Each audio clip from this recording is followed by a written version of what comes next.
to remember all dynasty names, but I guarantee you this will be an easy one. TANG, Tang Dynasty. It was such a golden age. Overseas Chinese named after their community, Tangrenjie, Tang People Street. You probably enjoy a stroll in Chinatown of your city, but I guarantee you this is the real thing. The capital of Tang Dynasty, Xi'an, then known as Chang'an. Together with Athens, Rome, and Cairo, Xi'an is claimed as one of 4 leading and still living capitals of ancient civilizations in the world. It was from Chang'an in the Han Dynasty that Emperor Jiang Qian set out on his long journey to the west and opened the Silk Road, which extended as the longest during Tang Dynasty, when Chinese ancient civilization is considered to reach its most glorious.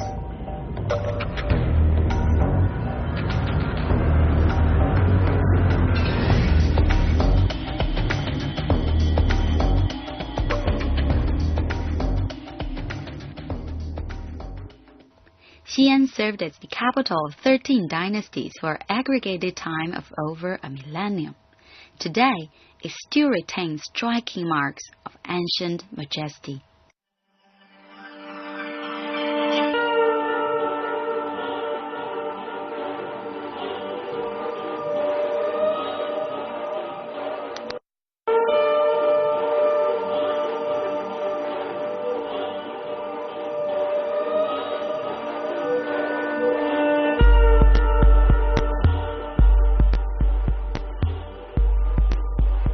Interesting enough, the family that ushered China into its zenith in ancient time was actually of Xianbei and Han mixed origin. The preeminent emperor Li Shimin, known for his military and political ingenuity, worldly open-mindedness, led Tang China into a golden period when Chang'an became the biggest and most prosperous city in the world.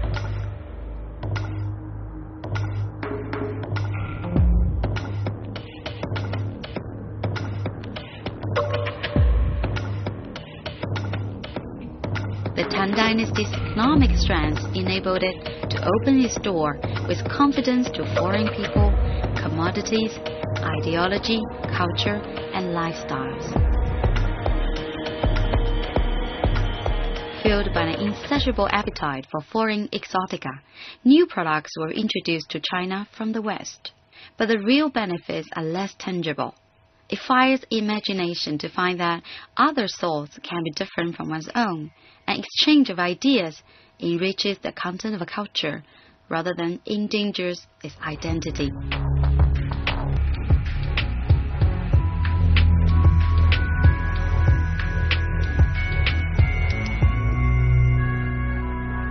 The artwork from Tang Dynasty reflects China's multicultural flavor at the time and looks more colorful and grandiose and almost exotic. The famous tricolor glazed pottery, an exquisite art form that combines ceramics and sculptures, was invented in this period.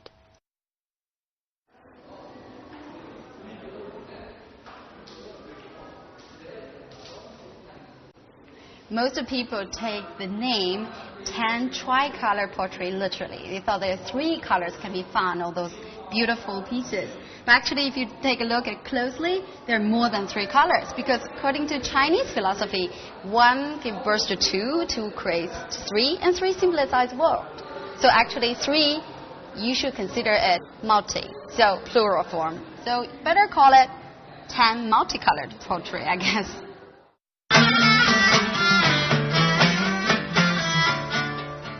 As the most advanced and prosperous city in the world, Chang'an was also the least discriminating place to foreigners in world history. Anything foreign or alien was labeled Hu at the time, as distinction from Han Chinese. At the governmental institutions, Hu people enjoyed equal career opportunities as local Chinese. In fashion world, the Hu vogue spread through China and remained dominant for a lengthy period of time. Foreign culture also made a great contribution to the cultural splendor of the Tang Dynasty, particularly within the performing arts. In the early Tang Dynasty, there were 10 musical and dance programs popular in the palace, 7 of which were from the western regions and abroad. Another foreigner, all the way from Persia, a dancing horse. According to history record, this was a gift by a merchant from Persia to the Emperor Xuanzong for his birthday party. Apparently, the horse is intelligent enough to know when to stop. As soon as the music stops, it kneels down to the emperor and tribute a glass of wine, celebrate the birthday to the emperor. Of course, he won the favor of the emperor. Constant exposure and exchange of new ideas and concepts nurtured an open and culturally tolerant city. Nothing could make a real Chang'an citizen easily raise his eyebrows. Daring fashion, interracial marriage, or even had China's first only empress ruling the country. In China's federal tradition, women always had a lower social and familial status than men. That was fundamentally changed, and women of the Tang Dynasty were fortunate enough to live at a time characteristic by open-mindedness and liberal ideas. We all know camera puts 5 pounds. It wouldn't be my concern if I lived in this golden area, Tang Dynasty, when everyone, male and female, enjoy their refined living without much restraints. Women celebrate their curved and feminine figure to show their pride and confidence. Always chins up. At that time, double chin. Living within a relaxed social environment and having an independent social status, the behavior of independent, well-educated Tang women was obviously quite different from that of the women of former dynasties.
Xi'an was the first city in the world to introduce urban planning. With grid-patterned street roads running north and south, east and west, the grids created by streets were designed to meet at a right angle, optimizing the traditional Chinese aesthetic concept of balance and harmony.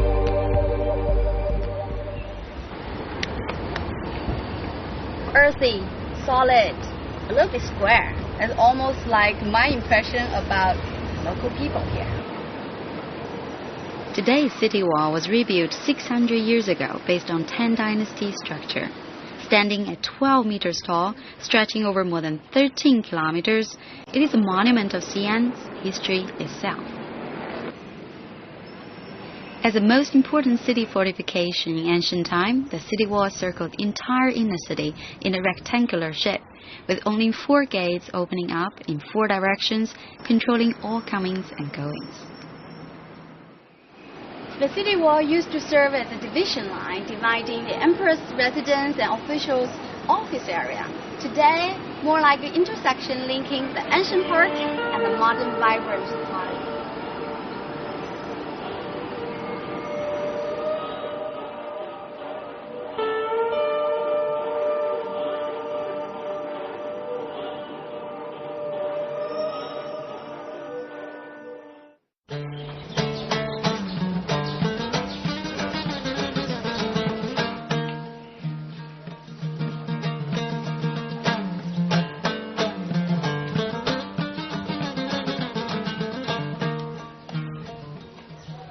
The Great Mosque, the center of Xi'an Muslim spiritual life, is tucked away at a quiet corner of the busy old town.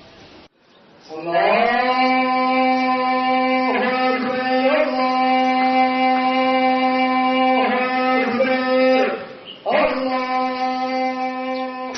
were known for their sophisticated understanding of the outside world and a great confidence in adapting and assimilating foreign ideas into Chinese context.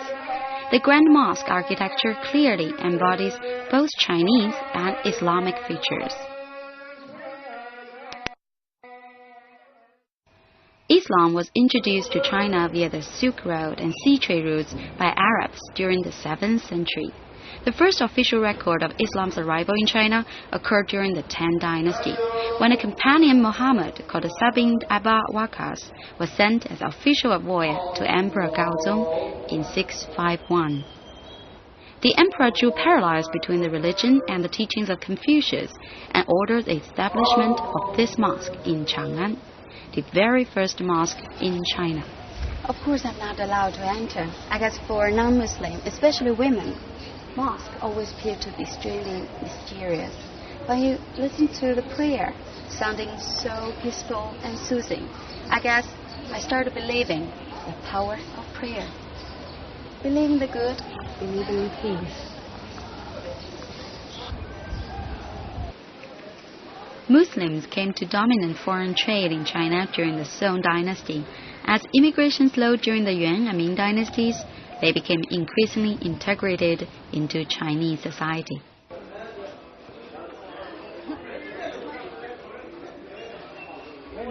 Locally known as a Hui minority, Xi'an Muslims today are descended from the Arab and Iranian traders who were active along the Silk Road. Identified with their unique lifestyle and religion, Islam, they are the living reminders of Xi'an's former busy street scene as a center of commerce.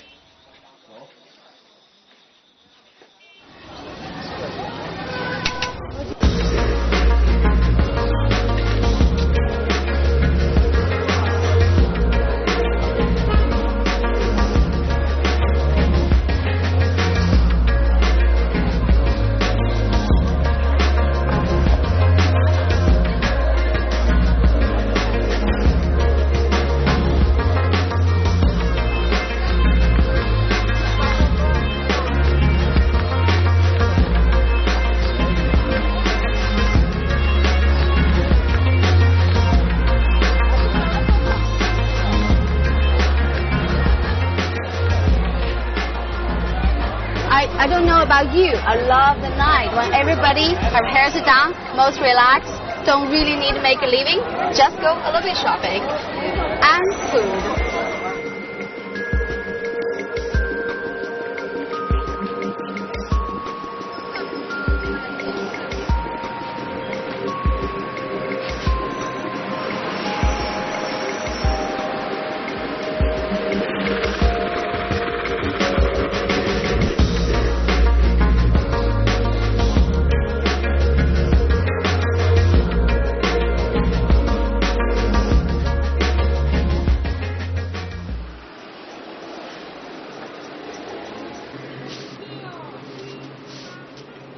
Gestated under its ancient look, the city's mobile energy and strong modern pulse is hard to be ignored. 当火将时晚，把大帐篷燕子般紧住，你与牛，我与牛，你与场，我个勾着挂马头，我个车车有四方。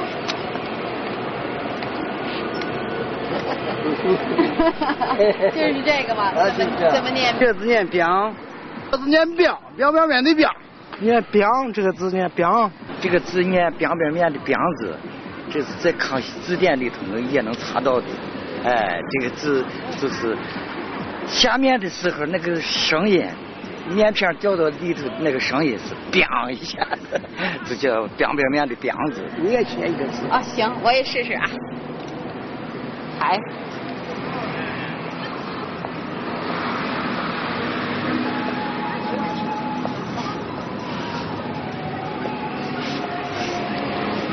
The last stroke is always the most difficult.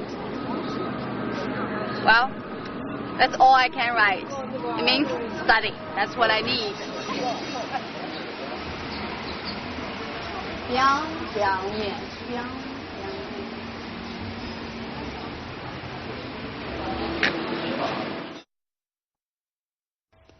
To learn about history, most likely you have no other choice by reading hefty history books. In Xi'an, you have a better option to read more hefty ones in the so-called Stone Library.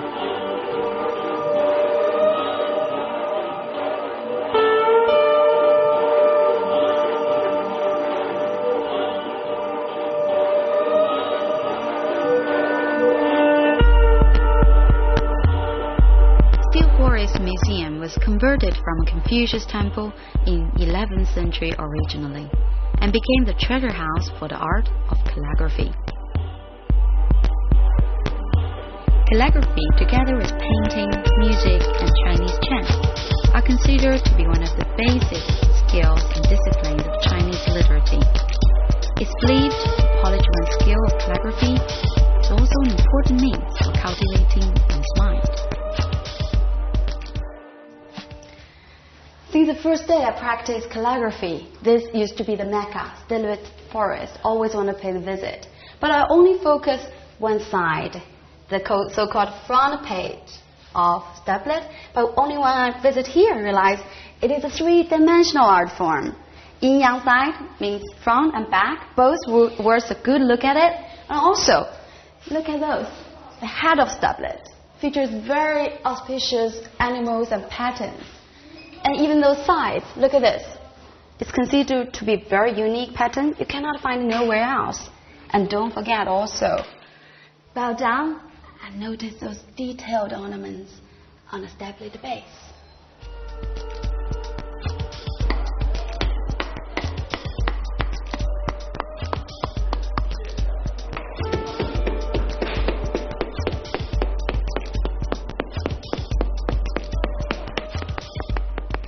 Stone Library deserves its name because of rubbing, which makes it possible for one to take a book home. Printing technique was still in primitive stage in Tang Dynasty, so rubbing from cities engraved with classics was the next best solution to spread original work for learning and practicing purposes.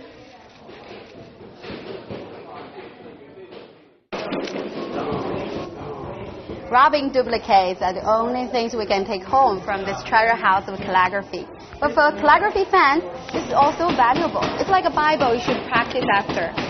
Models are millions though. Choices are unlimited. Maybe I start with Song style. Maybe this is easy. Emperor Li Shiming is known for both his military and literary talents.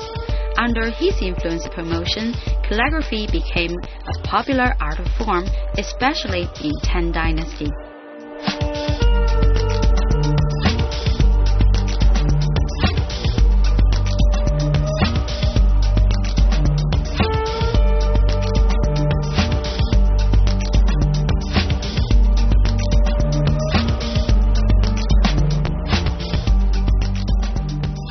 Graphically, calligraphy is comparable to painting, its ability to express emotion through a rich varieties of form and design. From a practical point of view, calligraphy is written language that directly conveys ideas. As abstract art, it also displays a rhythmic and harmonious flow of music.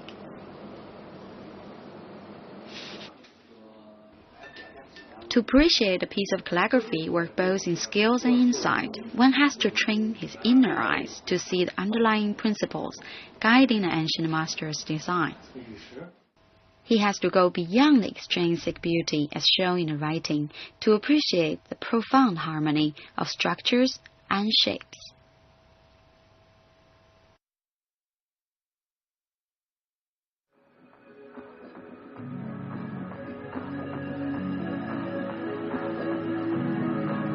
For fortune, adventure, career opportunities, or just a refined lifestyle, people from all over the world flock to Chang'an through the Silk Road.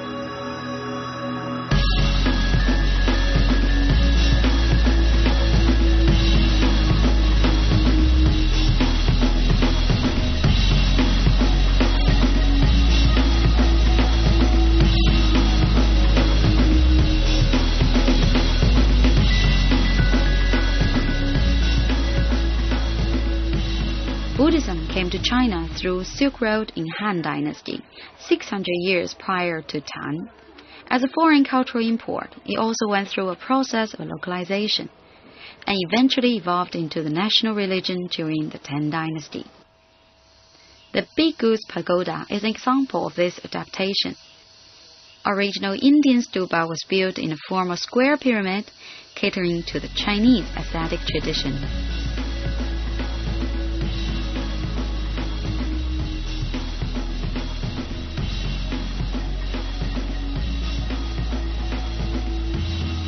What a journey, starting from capital city Chang'an through the Silk Road to West China and West Asia, through countries like Uzbekistan, Afghanistan, Pakistan, Nepal, and of course landed in a Buddhist mecca, India. What a journey, huh? Most of us dream of exotic trip like this, but what do we bring home? Probably nothing more than some pictures to show off and a home video to that. But at that time, through so many years of hard work, Xuanzang returned home as one of the greatest thinkers, Buddhist writers, translators, and of course, known as also one of the greatest travelers of all time.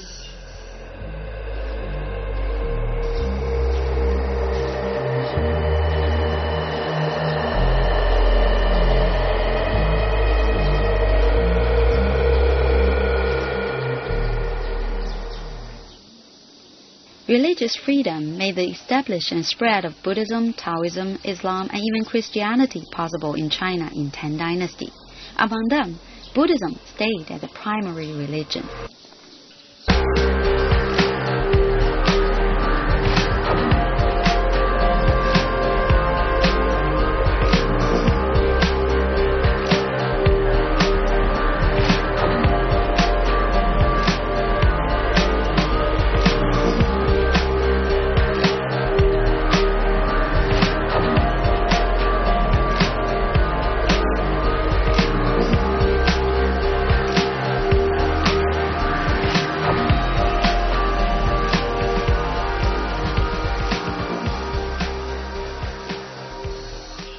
Most royal family members will appear as Buddhists in early and mid-Tang Dynasty. Monk Xuanzang was rated as national teacher, emperor's personal teacher since his return, after he turned down the offer by the emperor to work in a key governmental post. He dedicated the rest of his life in Chang'an, translating Indian Sanskrit from Indian to Chinese.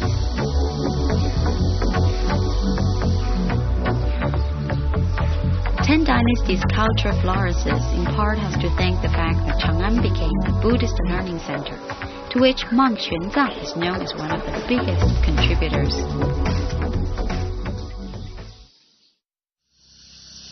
What a nice place to rest in peace. But Master Xuanzang wasn't initially buried here. It says he was buried in Bailuyuan, somewhere close to the palace. But every time an emperor saw the pagoda, he was too sad. So finally, they chose to move this pagoda here, overlooking the plain and standing by the mountain, much better place to rest in peace.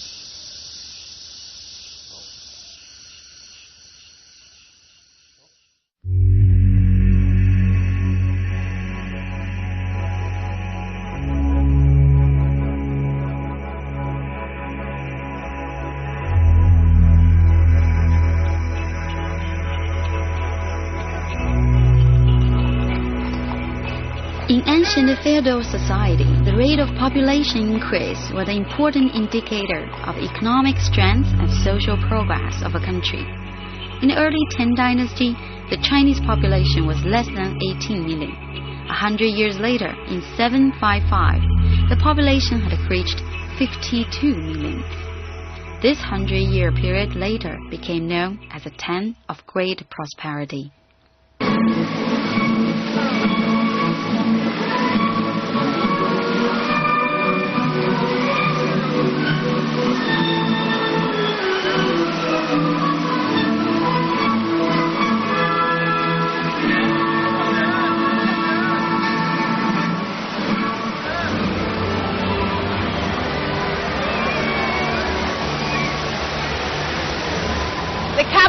13 dynasties. Chang'an may have reached its climax during Tang Dynasty, but you can see the glory still remains. Today, the city of Anshan still nurtures 7 million people. That's what we call history still breathing to the present. That's why we're looking to the history. Hopefully, you also had enjoyed this trip as much as I did. The Tang Dynasty Travelogue Special. I'm Yan Ling. Thanks for watching. Enjoy this and bye.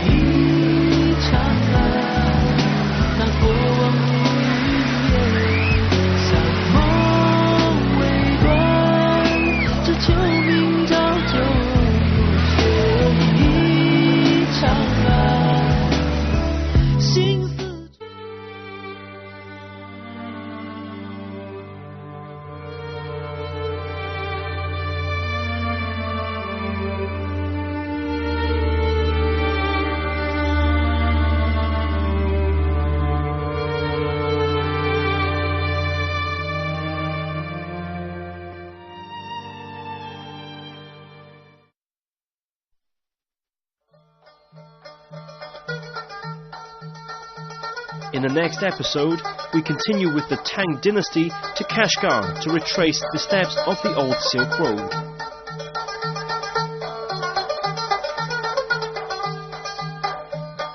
Capital of 13 dynasties for aggregated time of over a millennium. Today, it still retains striking marks of ancient majesty.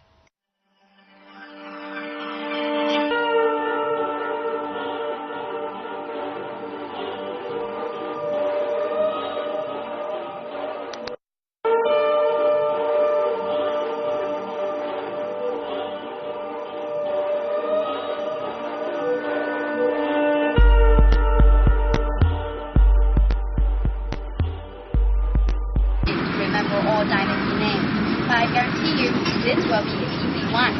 Tang, Tang Dynasty. It was such a golden age. Overseas Chinese named after their community, Tangrenjie, Tang People Street. You probably enjoy a stroll in Chinatown of your city, but I guarantee you this is the real thing. The capital of Tang Dynasty, Xi'an, then known as Chang'an. Together with Athens, Rome, and Cairo, Xi'an is claimed as one of 4 leading and still living capitals.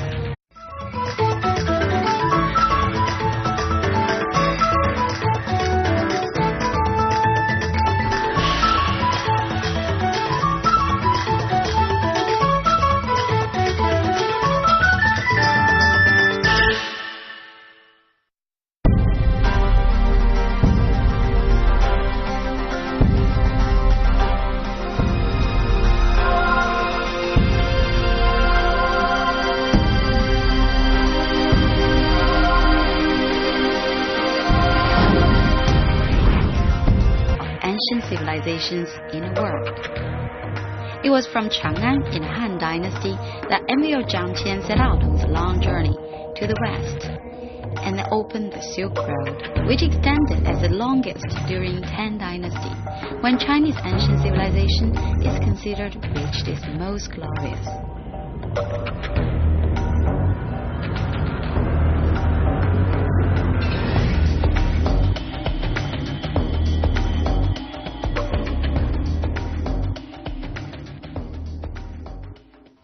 Xi'an served as the